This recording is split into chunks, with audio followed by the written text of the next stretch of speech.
You are now listening to The Perfect Prana with Kyah Ann. What's poppin'? What's good?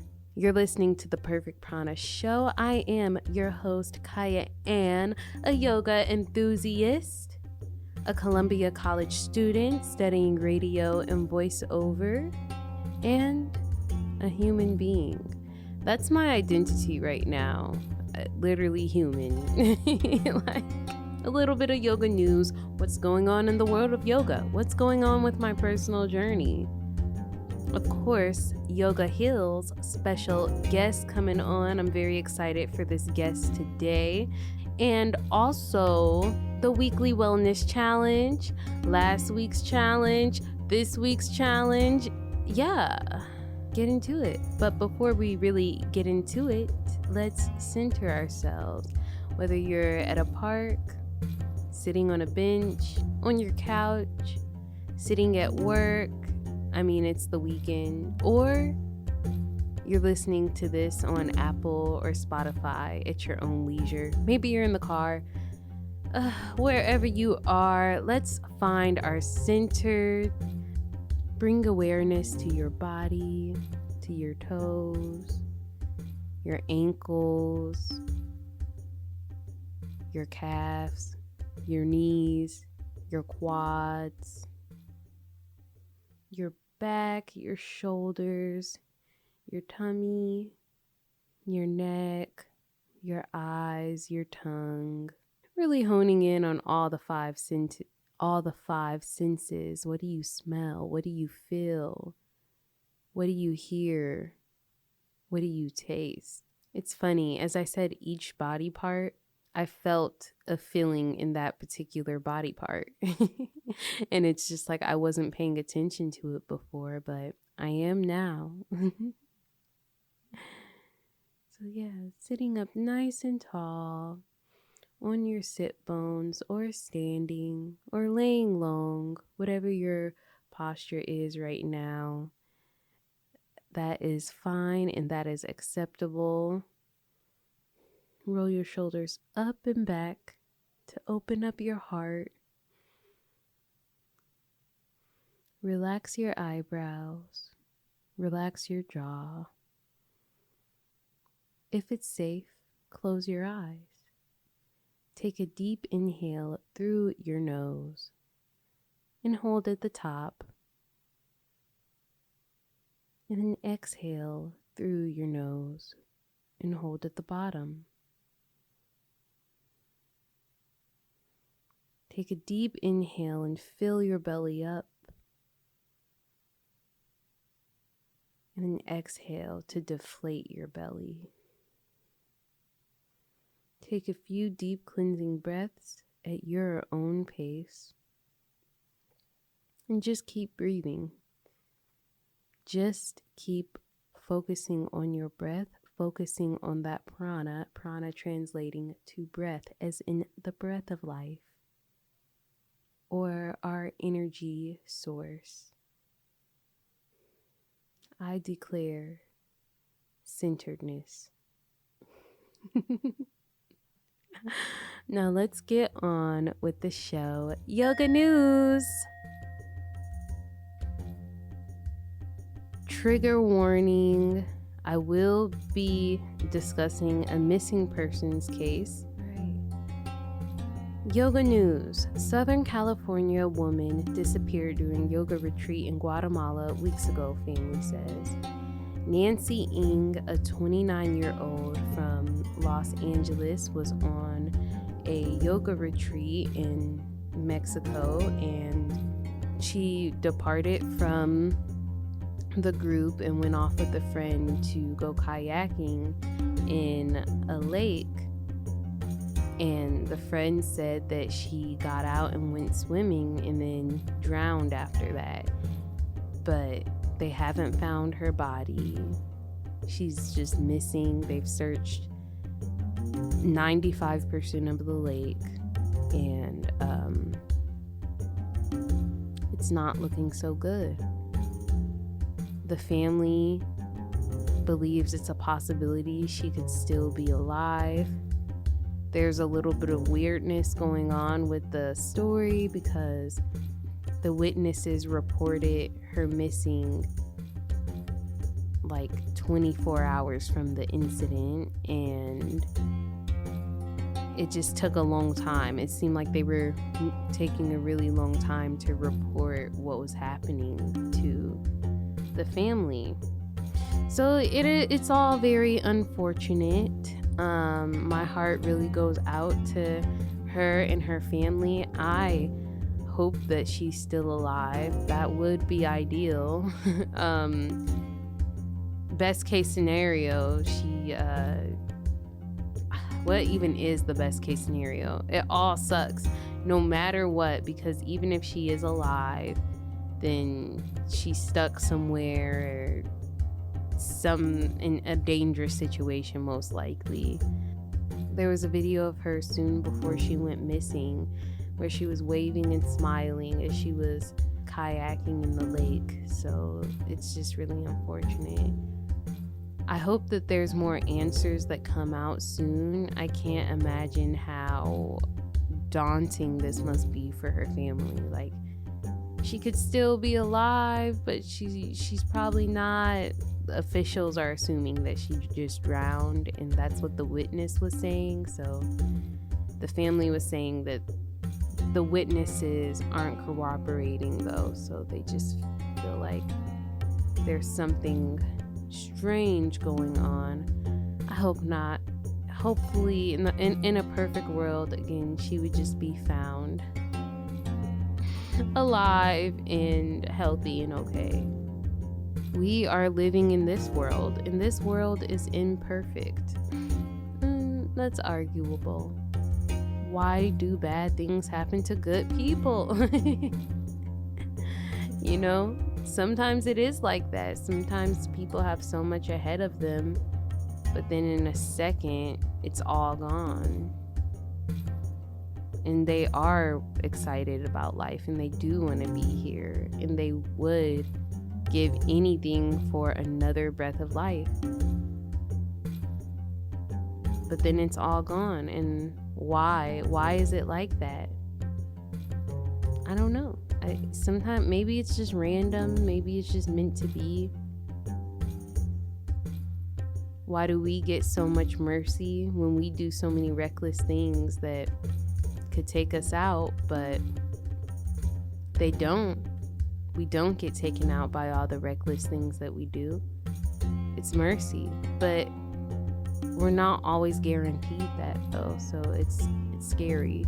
It's scary and it's confusing, and I have questions. It's always a discussion that I come back to over and over again as tragedies like this happen, and just giving gratitude and giving thanks for my own life and where I'm at right now, because it's like, man, this could all be taken from me any moment. Yeah, it's not to be taken for granted, but I still want to go on a yoga retreat. I hate that this happened, but I don't blame yoga retreats. I don't blame yoga. I don't blame Mexico or Guatemala, or I don't know what happened, honestly. There just needs to be more information to come out. I feel like there's really nothing to blame. We take risks, we do things sometimes, and then sometimes the risks just don't work out, and sometimes it's life altering or life changing. And that's just the world. That's just how it is. But it's important to not, I guess that's why I've learned it's important to not get too attached to the good things or even the bad things. Just let it pass you by. A lot of times this life is out of our control. Yet we create it at the same time, but we can't really control it. We could just stay at the center of it all. Yeah, I honestly wanted to go on a yoga retreat, teacher training, either a training or just a retreat in general, because it just looks like a really good time. You're in a place with beautiful nature, practicing yoga, and just enjoying life and being in the moment, being present. Just that sounds great to me. Sign me up. And I didn't end up doing it internationally because I couldn't get my passport situation together in enough time. And then also my dad and my family in general, they were a little bit hesitant about me going on a trip like that, just not knowing anybody, if that makes sense. Because mind you, I was finding these retreats online. So it's like, this is just some random, like, what if it's a scam? What if you get there and they're weirdos, or, you know, I guess that could happen. That very well is possible. So, but I know that at my yoga studio, there's a lot of teachers that are involved in retreats. So now that I know them and your girl is finna be graduating, I would definitely use them as a resource to be like, hey, I want to go on a retreat and go to one of those since I know them. And it would be just a little bit more comfortable, not as sketchy, because booking stuff online can be sketchy sometimes. The internet is sketchy. But in person, being in person with people, it's just, you trust them more. You trust people more when they're physically there with you. You know what I'm saying? Anyways, that's unfortunate. Like I said, best case scenario, she's found and healthy and safe and okay. But I don't know. On to my personal yoga journey, all about my personal journey with yoga. What's going on this week?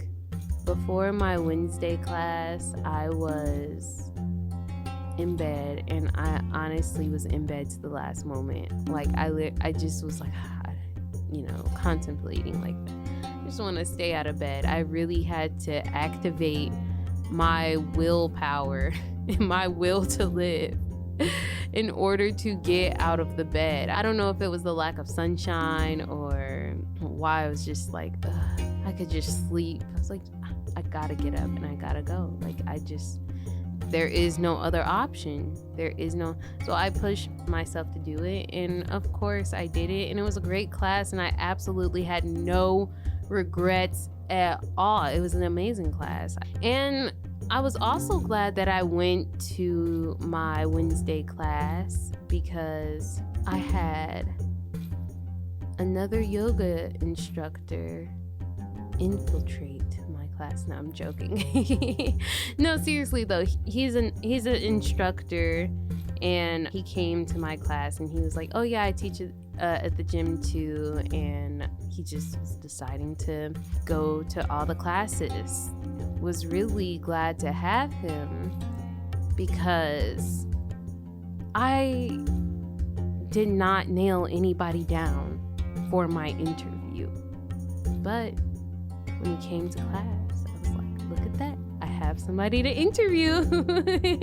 You will hear from him in the Yoga Hills. So yeah, and this will be a good time to segue my way into the interview. Like, oh, look at that transition. But no, I'm chaotic. I'm not doing that. There was another point or another thing I was going to talk about in my personal journey. Oh, yeah.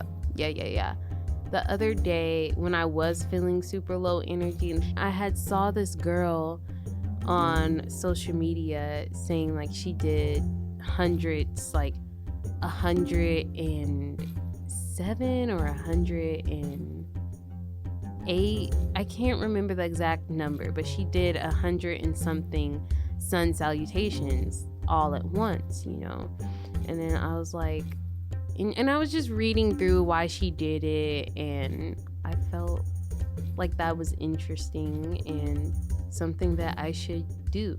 But that's kind of like a marathon, so I was like, maybe I should work towards it. So that night I went home and I did 20 sun salutations, or maybe like a little bit more than that. I low-key lost count, but definitely more than 20. Just to see how it feels. Like, okay, let me just see how it feels if I up the amount that I do. Because, normally when I practice, I might do a few, might do 5 total, you know what I'm saying? Yeah, I went home and I experimented. I was like, let me just do this much, because I was feeling so that day, just so low energy, so stagnant, so stuck, so unproductive. Like, I'm really not getting anything done. So I was like, let me just go home and do this to build up some heat, to build up some fire in me. So I did about 20 of them. Of course, some of them I modified. I did different versions, added something, took something out, or just did a modified version of more of a restful sequence. And then other times I'm going to put all my effort into this and do more. So it just depended, but I was really focused on syncing my breath with the movements, and I did notice some things, and I made slight tweaks as I was redoing the sequence. It was just creating whole different feelings. It was interesting. I was like, okay, I'm gonna work toward the 100 something. Not now. I'm not gonna bust out and just do 100 sun salutations tomorrow, tonight, next week, maybe not even next month, but it's something to work towards. Like, again, it's kind of like a marathon almost. Like, but I was like, let me start with a number that's more accessible and realistic and that feels good to me. So I was like, I'm gonna go with this number. I've never done that many all at once within the same day. It took me about an hour and a half. I don't know, it took me a minute. That's the yoga news. That's my personal journey. Yoga heals.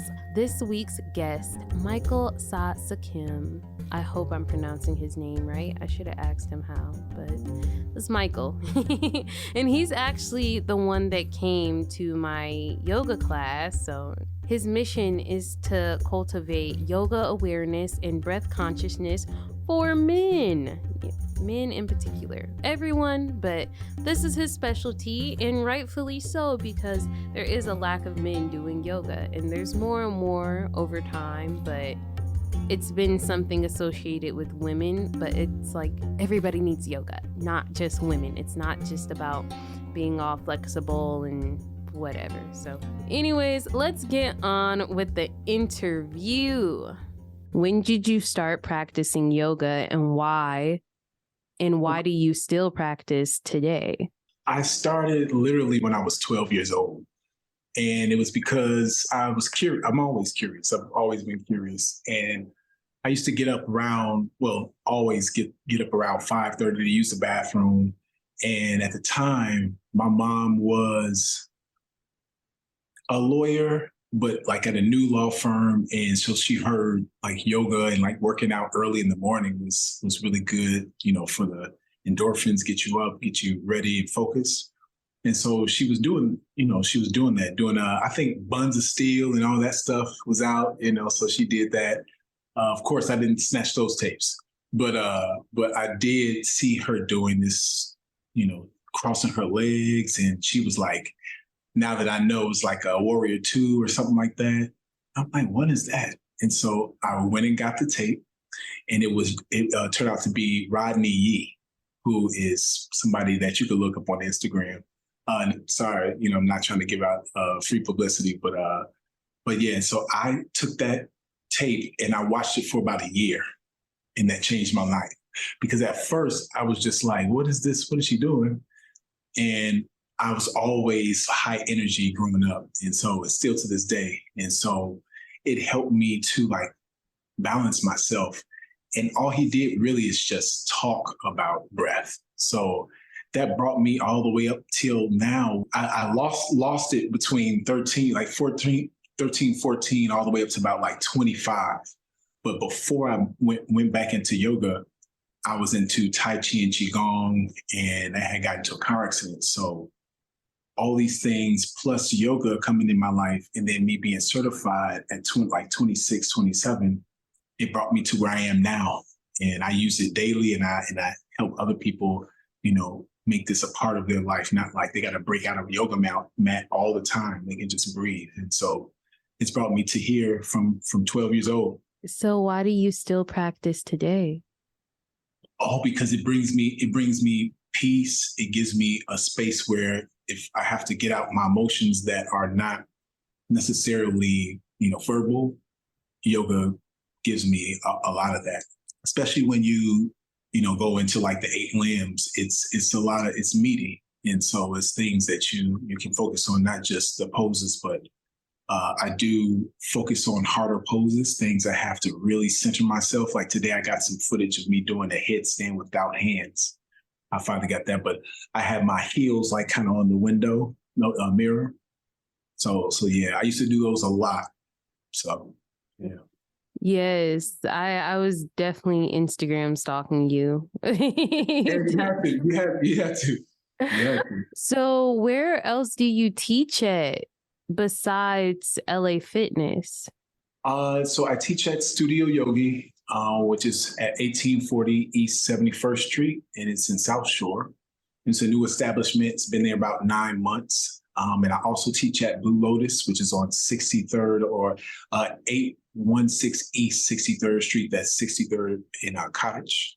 Yeah, and for myself, but Studio Yogi gets a lot of my time because I love their vision. I love Julia's message. Julia Perkins is the owner. Yeah, she wants to bring community in. And so I've always been like that. And it's kind of a dream, not kind of, but it's a dream come true to work there.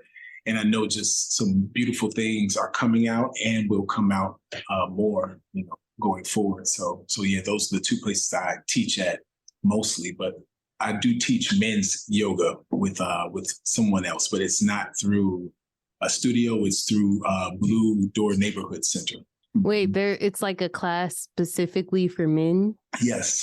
So it started off with a colleague of mine, Dr. Obari Cartman, and I met him through some people, and he was saying he needed some men's yoga. He thought that men would need yoga. He's a therapist.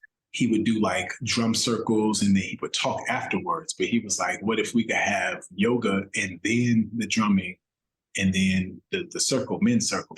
And I thought that would be, I was like, I'll be a part of that. And that went on for like 3 years until we made it into like a co-ed situation. And then we moved on from that and started doing yoga with Blue Door Neighborhood Center, which is Blue Cross Blue Shield. So it's just an initiative.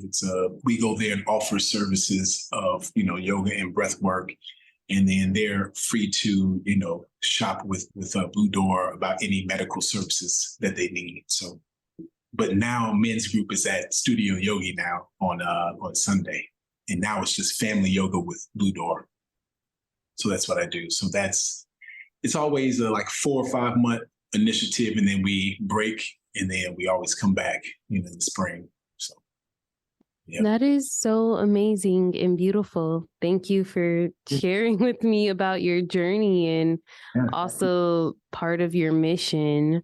I've never been to a Southside yoga studio. So I'm like, it was really hard to find. So you really brought up to me Kemetic yoga. Do you still, first of all, what is Kemetic yoga for us new people and people that just don't know about it at all? Okay. So Kemetic yoga is really a term that's used to specifically point to that region in Africa as the center where information was like widely dispersed, and the reliefs on the walls have been seen to hold words, but if they're a pictograph. Yasira Hotep, it's a couple of black men that have went over there and found like to really get into it to the point where they were able to decipher what was on the walls. Of course, researchers that have already studied the hieroglyphs, as they're called, which we call Metu Neter. They studied those and have found that it was healing properties, some moves, which turned out to be yoga, which we know today India has gotten through the reliefs as well, and things that we have, people don't see on a regular. It's a lot of hidden information, but Kemetic yoga itself is on the basis of those reliefs. On the reliefs, you could see like a shoulder stand, a plow, head over, but also around that pose are words and pictographs of like, higher energy or like cultivating higher principles.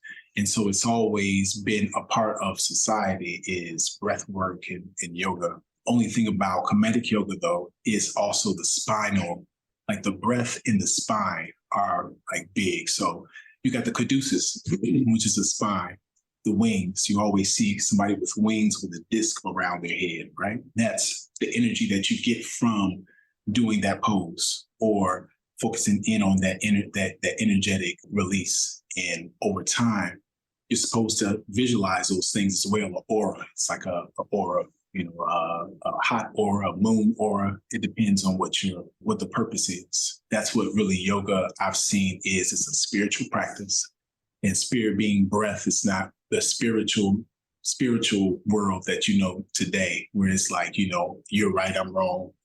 My spirit stuff is better than yours. It's not that. It's purely your connection with yourself and your breath and all the emotions that come through that. And instead of going off into whatever's in your mind, that you arise straight up to the top and allow all things that are in this body to kind of like a tourist, like come in and go out. But to be clear is like, and use the body as a tool is a big thing of Kemetic yoga. We call it a menta.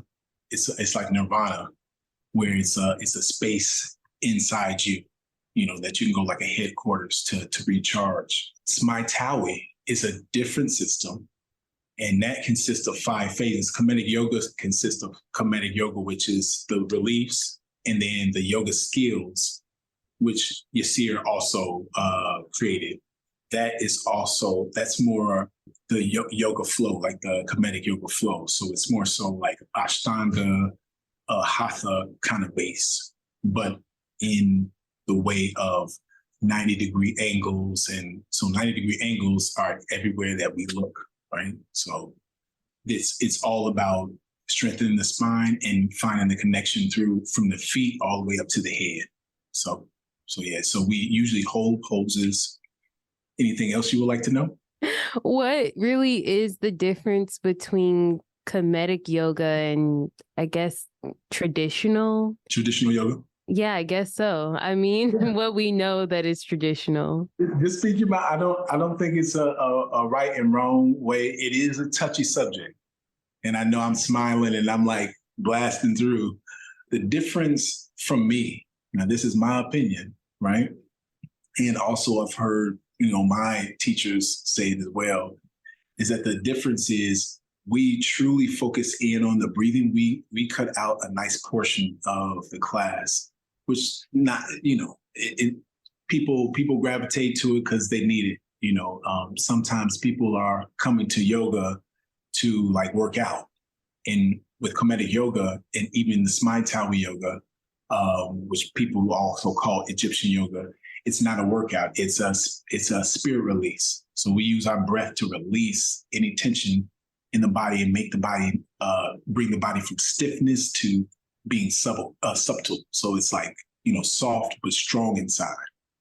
And that's you're not going to come from a stressful situation, a stressful job, life, whatever it is, and then work out and not really breathe, but you're like just getting in the poses. And then that's supposed to be a release. Now, this is like a practice that has to be done with breath. It's not lifting weights where you could hold your breath.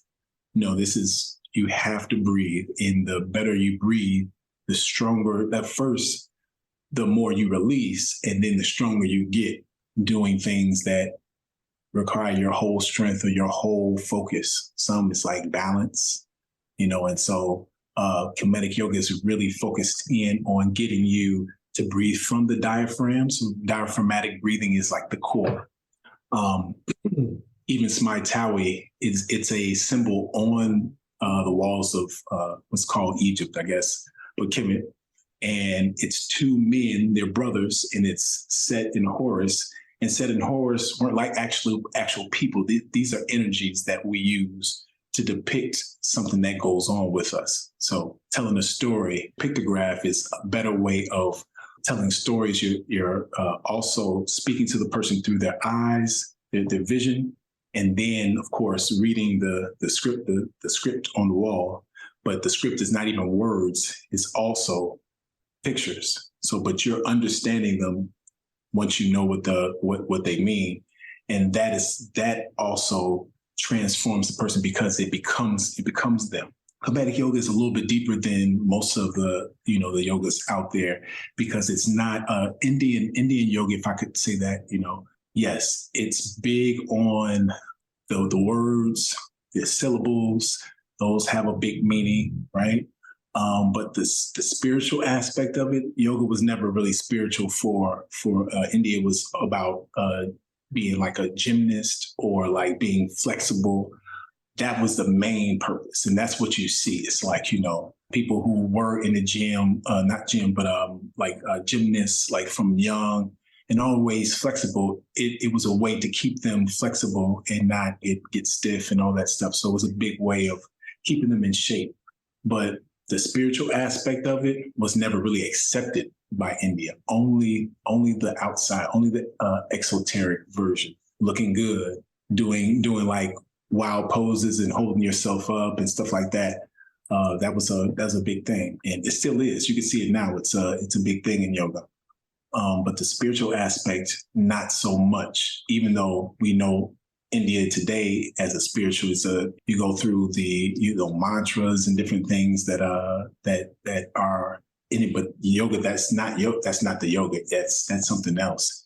Yoga is its own thing, and it's about twisting it all up. But of course, you need focus to do all those things. But what is it to the person that has never been athletic? Why can't they do it as well? Which it should be for those who cannot, not for those who can. It's not. So that's what Kemetic yoga really shares. So it's not like a comparison like I do vinyasa. I did vinyasa the other day. Everything I use everything. Not all the time. I use Kemetic yoga a lot. Smai a lot. Yeah, I love Ashtanga. Ashtanga is one of my favorite. There's a lot of poses in Ashtanga that are really low and like you got to really get in there and twist. And so that's in a nutshell. I know I'm missing some things, but Smai is also in 5 phases. I won't go through all of them, but the first one is time before creation. And so it's put you in the mindset of like, I'm creating something. I'm not just here to sweat, do like 8 chaturangas, It's actually like a system that you eventually stand up and you eventually go into a different part of your body. It's not like, we're doing a sun salutation, A or B. It's like, it's some information behind it.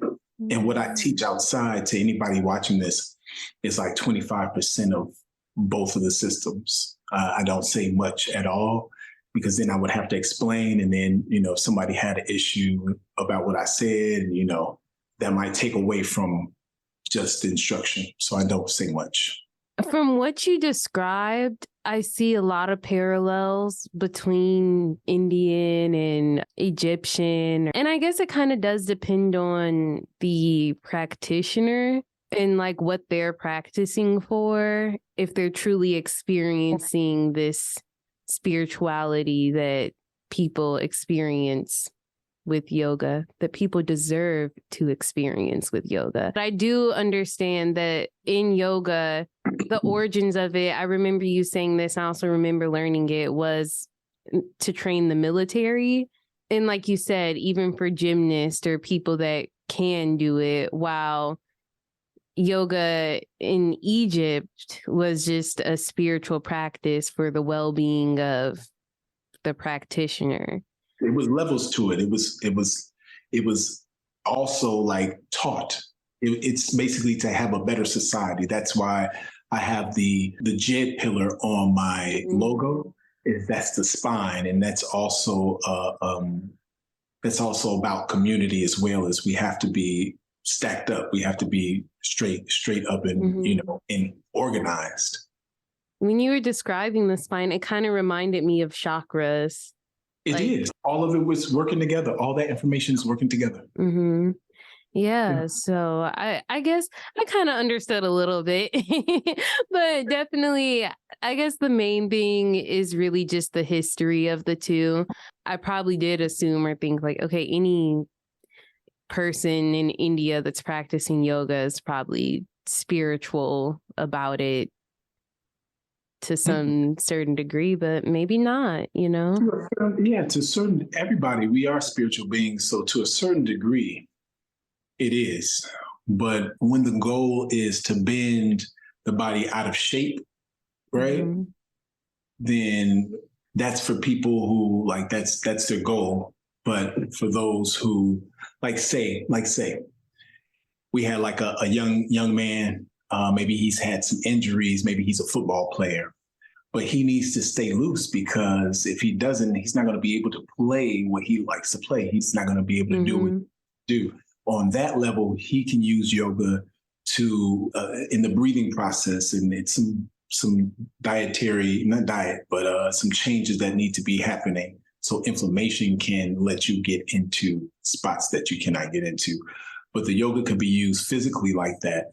But maybe also he has some emotional stuff that he's dealing with, maybe at home, maybe, maybe growing up, the girlfriend or something, or like dating, or, the process of growing up. Everybody's felt it going from like 15 to like 20. It's like this change, it's like click. And you like, sometimes you're irritated. Sometimes you're like, I don't know what's going on. You're trying to figure out the emotions that are going through you and all that. It helps with that. It helps that breathing and yoga. That's why when I got it at 12, I still, when I got a chance, was breathing like the guy showed me on the VHS. But it wasn't until I was 26 or earlier than that I learned how to deep abdominal breathe. It just depends. It really just depends on, like you said, the person, what they're in yoga for. And it doesn't matter that you can have all those array of understandings for yoga, but for some people they do need it to, and not so much need it, but it's a good service to have, a good skill to have, to know how to affect yourself and get focused even when there's a lot going on, to relaxing because you can't even go to sleep because you got all these thoughts going. But to do box breathing and different breathing techniques, yeah, you go to sleep right away. It really does depend on the person practicing, like what their goals are.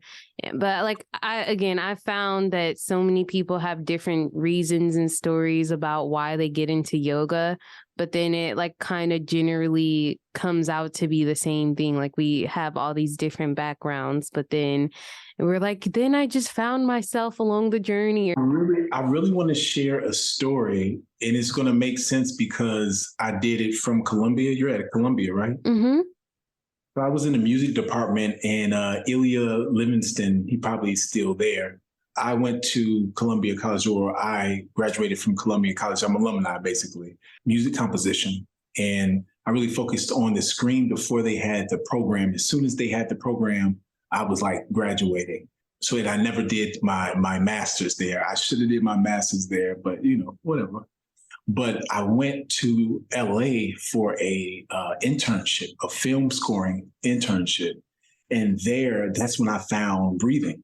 So I asked a friend, it was when I did the classes, it was like, the guy from Lost, I think I forgot his name, the composer. He came and talked with us. We had lunch a couple of times at like 20th Century Fox. It was just like a lot of like pressure and stuff like that. And I wasn't really spiritually, like physically, you can hold that face, you can hold that poker face, but you might be tripping out like, damn, am I going to do some right stuff? Am I going to be able to put what I feel or take what I get off the cues? Because there were like 5 cues that we had to like look at, create music through music notation on the computer. Maybe it was a 5-week program. I was there maybe that week, the first week, and I knew immediately I was going to struggle because when I would go back home, I'm like tripping out like, dang, like, how am I going to I'm going to look at this movie. It was like we're cutting Pancho Villa is himself with Antonio Banderas, and I had watched the movie, so that was like a plus for me. So I knew where the movie was coming from. So I was like, okay, but there's no music there, so they had us with cues, but we could only look at them at the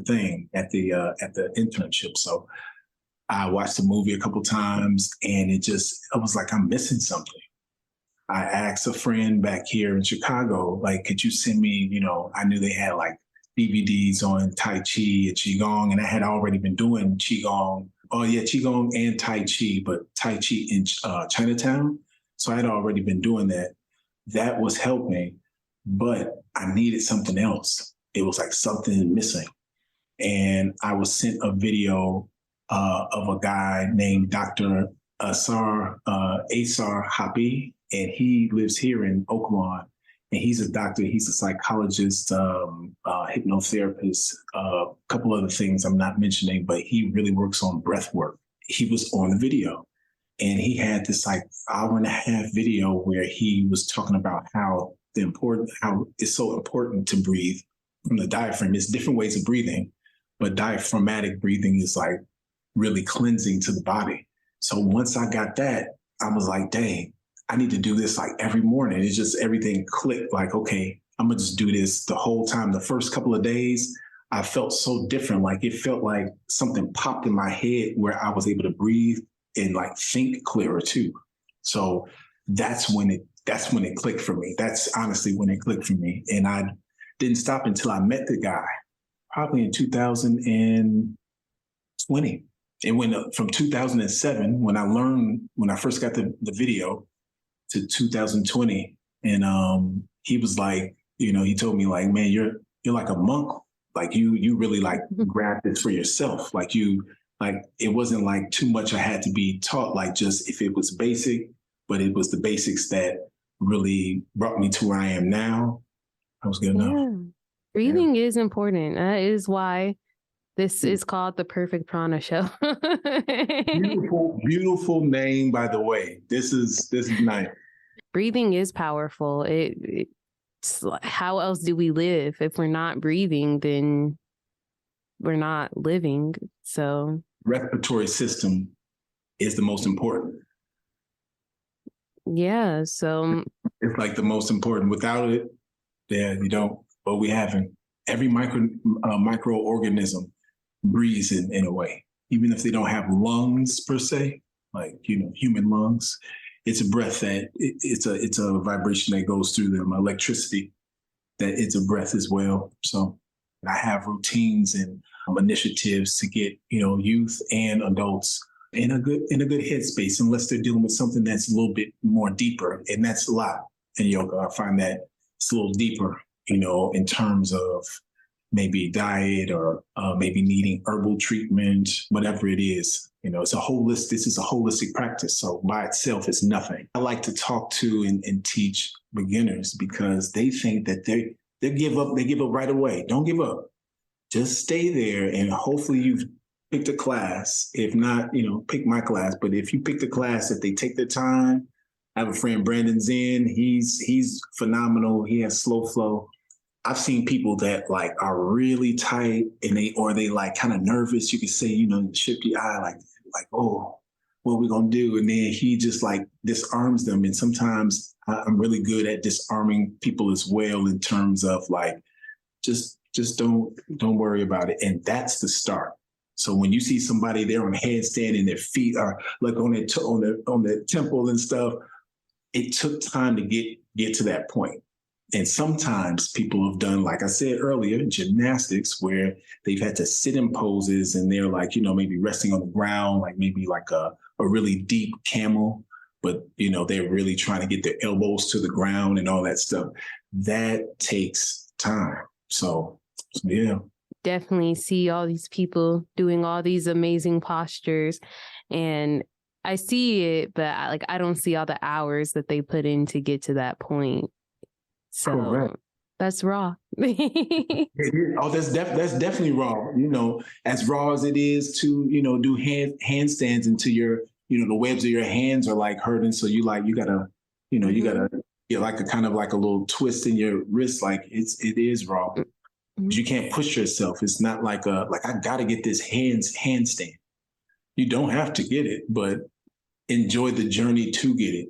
You know, maybe you got to do better push-ups or better like workouts on your chest, you know, especially as a thin guy, I have to really like work on my upper body. And I do through yoga, but I have to really like do calisthenics and, hold my body, all that good stuff. So enjoy the process. I say it's not about the destination, it's in the journey.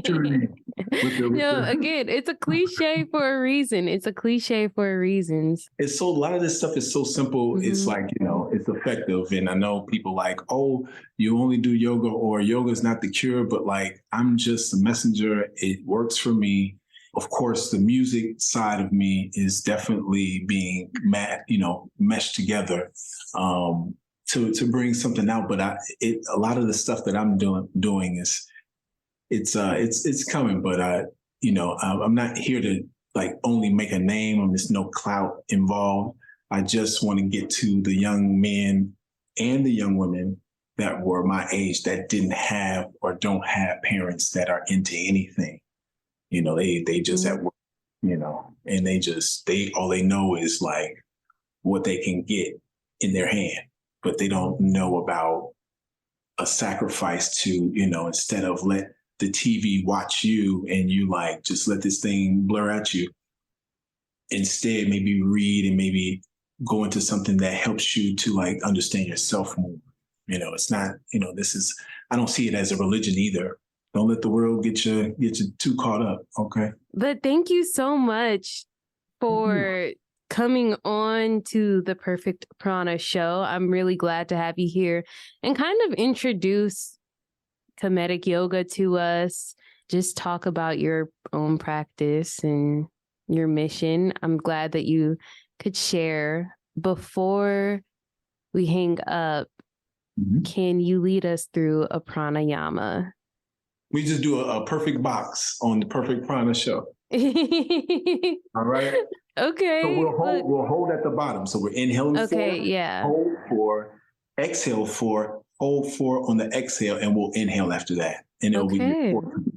All right. All right. Take 2 breaths of just a preparation. All right. Inhale. Expand the diaphragm right behind the belly button and exhale. Inhale. Exhale. Now take a deep inhale. 1, 2, 3. Take sips out of your inhale, expanding the belly, and hold for 1.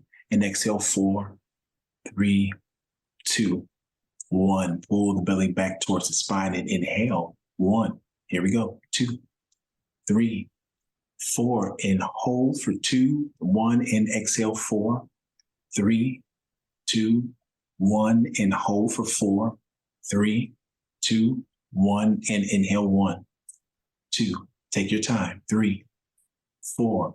And hold. Close your eyes as well for 4, 3, 2, 1. And exhale 4, 3, 2, 1. And hold for 4, 3, 2, 1.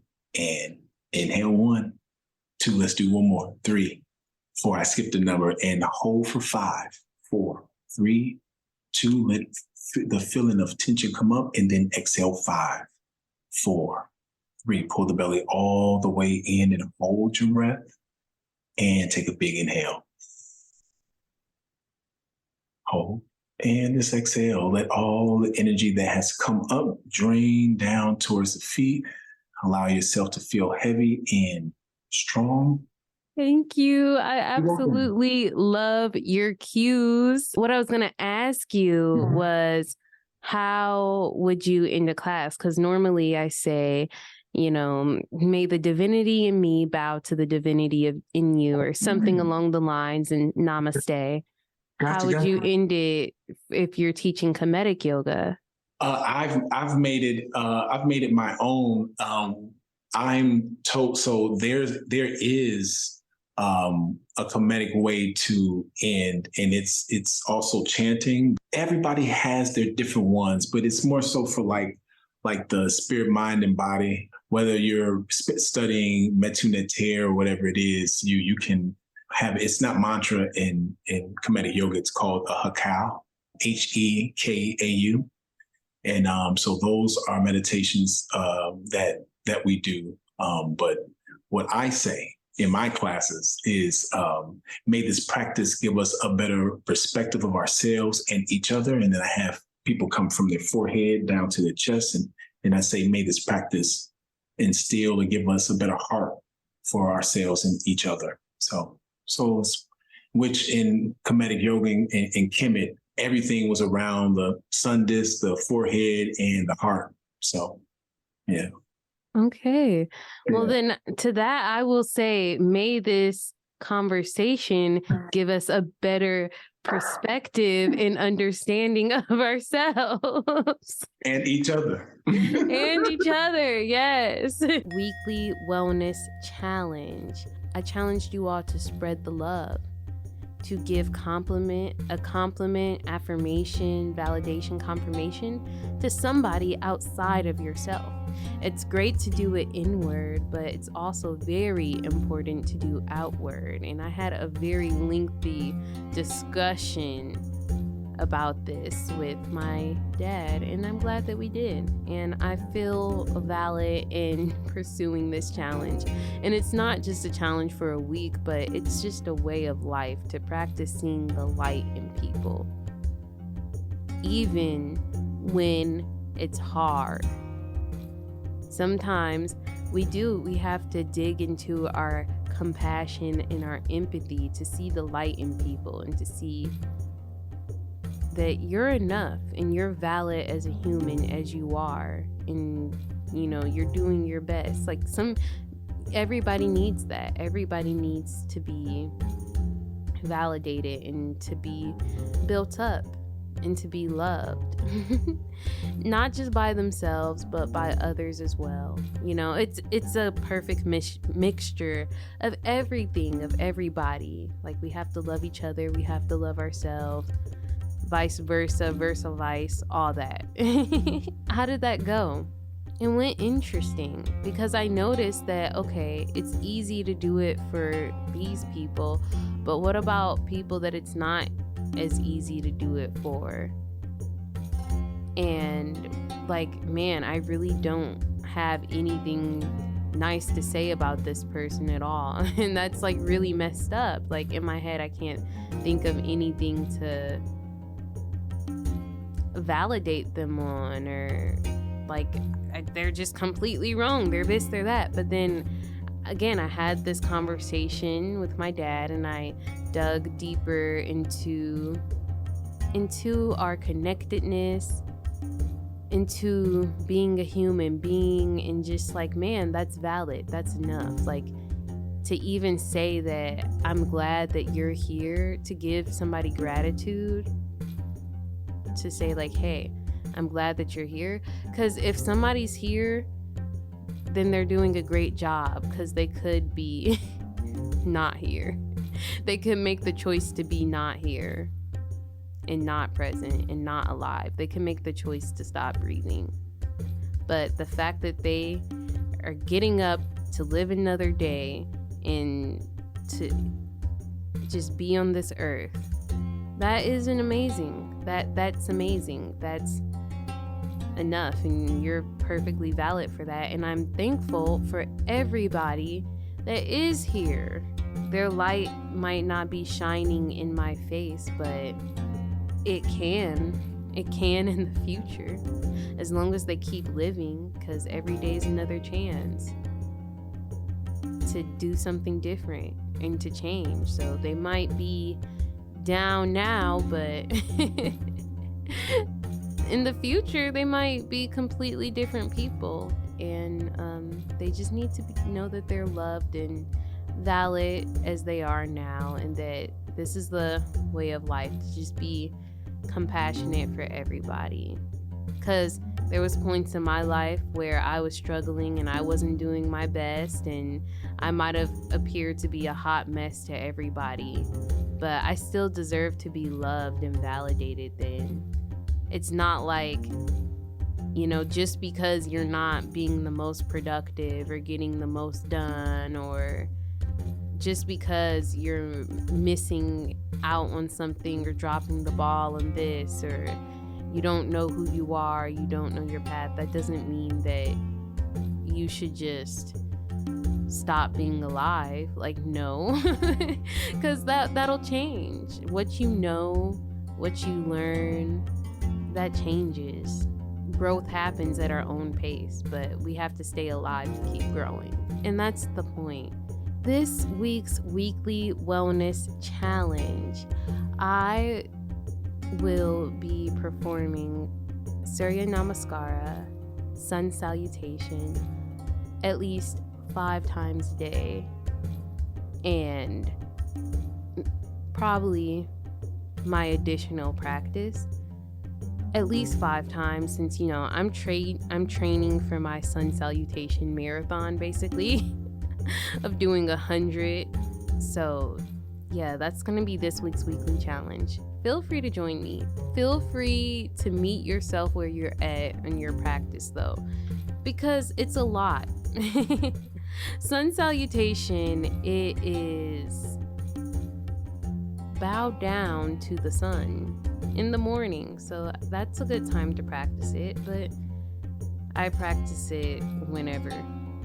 And again, I probably do maybe I do 5 a day, or maybe if in my own regular practice I might do 5, but sometimes I might only do 3, or like 2 to 3, and just do my other practice. But this is always the go-to. It's like the basics of a vinyasa class, a good flow. It keeps you flowing through each movement, syncing each movement with the breath. Once I started to understand the sequence and why we breathe in at certain times and why we exhale at certain times, I was like, it makes sense. Upping my stamina, so increasing it to 5 or more. I might add on more if that feels too easy as time goes by. But yeah, I'm training to do way more than 5 and way more than 20. So yeah, honestly, I was so sore the next day after doing the 20. Basically, Sun Salutation, it's 12 poses. The sequence of it starts with putting your hands into the air, exhaling to fold forward, inhaling to half lift, lengthen your spine, lifting your heart halfway, exhaling to step back into a high plank position and lower down with control, inhaling for a back bend, upward facing dog or cobra, exhaling into downward facing dog, stepping back into forward fold and rising up, back with your hands above your head. And that is the sequence. It's a full body experience for me. And I, of course, modify it and change it depending on where I'm at in the practice or in general. And sometimes I do every movement fully. Sometimes I might do a more restful version, so it can be modified. But even just the act of getting up and getting down is really important. You have to be able to get down to earth, but then also to get up to reach your higher self. There's power in repetition, to repetitively do something over and over again. That's where the growth is. That's when you get better. And I did notice that as I approached 20 the other day, was as I went on, I noticed certain things that I was doing, and then I made slight adjustments and changes, and it felt better. And doing it so many times gave me the chance to add those cues and to add those adjustments, to where sometimes if I'm just doing something once or twice or whatever, then I feel like, okay, I have no time to add the adjustments that I need. It's gonna take me more than one try, more than two tries, more than three. Like, that's how life is. It's gonna take me a lot of tries. So I like to keep coming back to it and just do things a little bit differently every time. So that's the challenge this week. Maybe I'll challenge myself to be more active and present on social media, but I don't know. I've been in my consumer era, not in my creator era.